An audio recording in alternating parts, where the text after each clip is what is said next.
iyo ndushe, iyo ndemerewe, iyo naniwe, mbega nja hehe? Ndondera abantu, nja kunywa inzoga, nja gusambuka, nja kwibagiza, nja kwidistraya. Kwibagiza no kwidistraya, no kwibagiza no kwidistraya. Ariko ntibiresolve ikibazo. Ariko iyo ndushe kandi iyo ndemerewe, nkagenda i Horebu kugira ngo ngende kurondera le Dieu de toute sagesse, le Dieu de toute puissance, kugira ngo yonya wewe atanarimwe arengerwa, atanarimwe ananigwa. Yesu ashimwe cyane. Ame explanation, ame explication, ambarira ivyo ndiko ndacamo, ame les ressources nécessaires.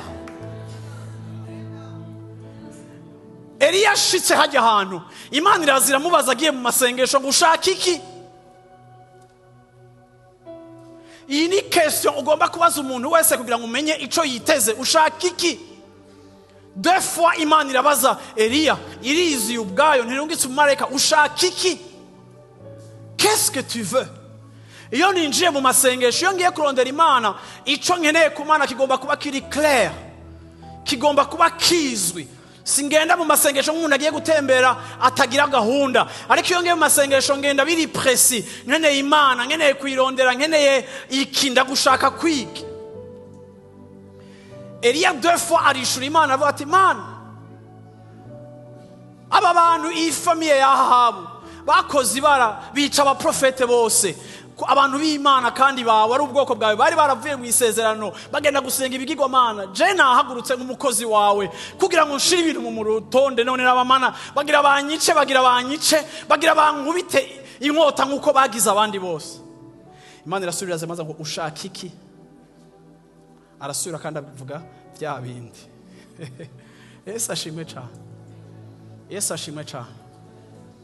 Iyi nkuru yibandanije ugashika hepfo aho twarangirije.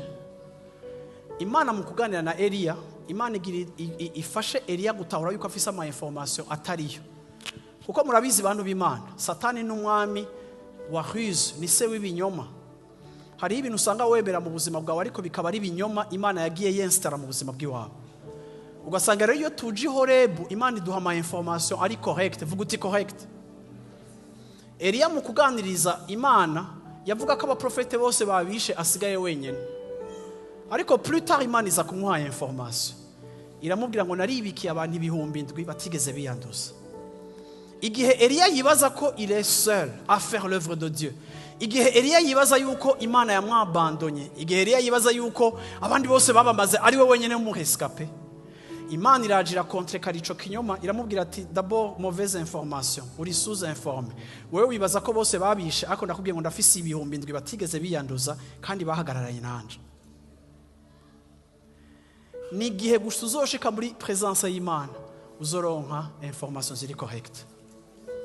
Birashoboka kuri kurirukanka uhunga Yezebeli witwa kuri umurescape, usigaye uri wenyene, ukibaza ko ukwiye no kumuhunga kugira igikorwa c'Imana kibandanye. Ariko je uhoraho, je viens de t'apprendre yuko mfise ibihumbi 7 batigeze bapfukamira izindi